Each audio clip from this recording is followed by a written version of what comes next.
Hello everybody, it's Josie here. I'm going to do another one of my 2 book reviews.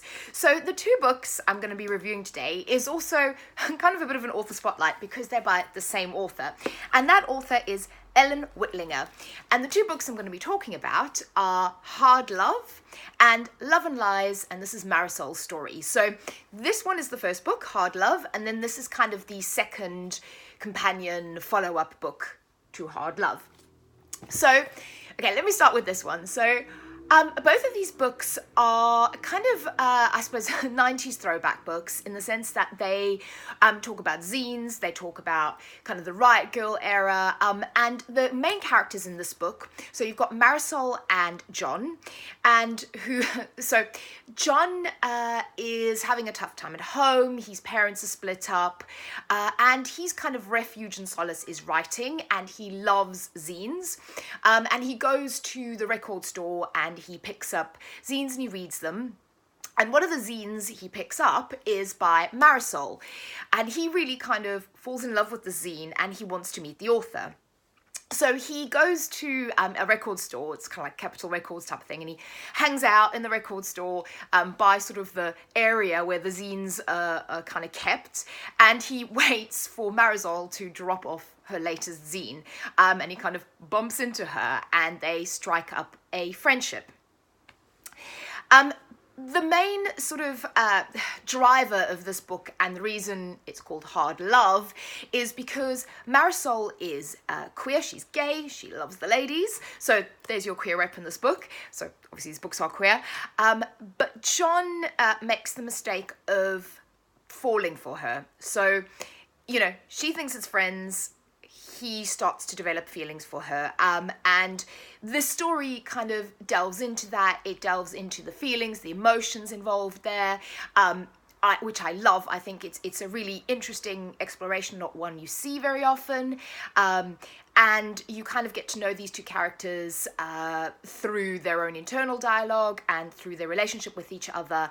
And I love the setting. I love the whole discussion around zines and zine creation, being a sort of a kid of the 90s. I love all that. I really love this book. I think it's very, very good. Tabbed it up quite a bit. I love the cover. So you've got Marisol, or what's supposed to be Marisol, on the front, and then John on the back. And I think it is, like I said, I think it's an interesting concept. It's not one you see very much. Kind of that, how do you resolve that, and that kind of friendship versus romantic love, and kind of falling in love with the wrong person, essentially.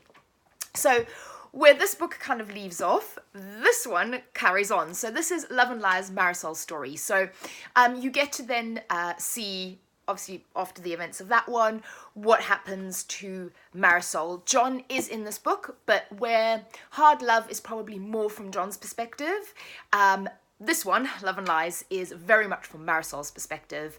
And in this one, they've finished school, so they're kind of college age, and so it does kind of continue directly on, because I think the last one they're in their sort of last year of college, and Marisol's meant to be going to college in this one, but she defers for a year, and what she decides to do is she wants to be a writer, so she's moved college out for a year, and in this one the main kind of driver of the story is that she goes to it's supposed to be like an adult learning class to write a novel, how to write a novel, because that's what she wants to do with her year off, is she wants to write a novel. So again, that's something that I loved about this book, regardless of the fact that obviously there's the rest of the storyline, there is a female-female romance, and this is very much about Marisol. The other thing about this book is that there is a lot of references to writing, a lot of like assignments for writing techniques that I found really interesting as someone who writes. I really like that aspect. I love that sort of aspect of someone aspiring to be a novelist and kind of all the aspects that go with it. And some of the writing assignments that were assigned in this during their class that Marisol attends, John also attends this class, so he is in the book. It's really interesting. I quite like them. There was a few that I thought, I'm going to try that. I'm actually going to do that assignment from the book. So really loved that. I love the continuation of Marisol. I loved hearing more of her voice, kind of as she struggles with relationships in this one. And this one has an element to the relationship. I would say there's a trigger warning here. There is very much an element of control and almost I would say bordering slightly on sort of psychological abuse in a way. There's some very controlling behaviour that the woman that Marisol falls for displays in this book. So if that triggers you in any way, that's probably a trigger warning, but it is a very good exploration of that, and that kind of, in a way, it's sort of the first love and maybe what you'll put up with and what you don't recognize to be healthy or unhealthy.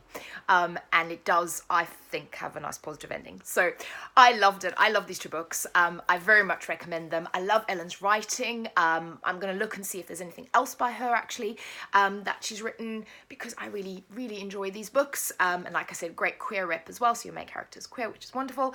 And also there's a side character, so the roommate in Alive, Love and Lies, Marisol's story. He is a gay boy, and there's a very cute relationship there as well. So you've got loads of queer content in both of these books. So I would say both of these books are like 4.5-star reads for me. I really enjoyed them. I really liked them. Would recommend. So let me know if you've read them, what you think of them if you do, and if you have any recommendations, let me know in the comments, and I will speak to you all again very soon. Bye-bye.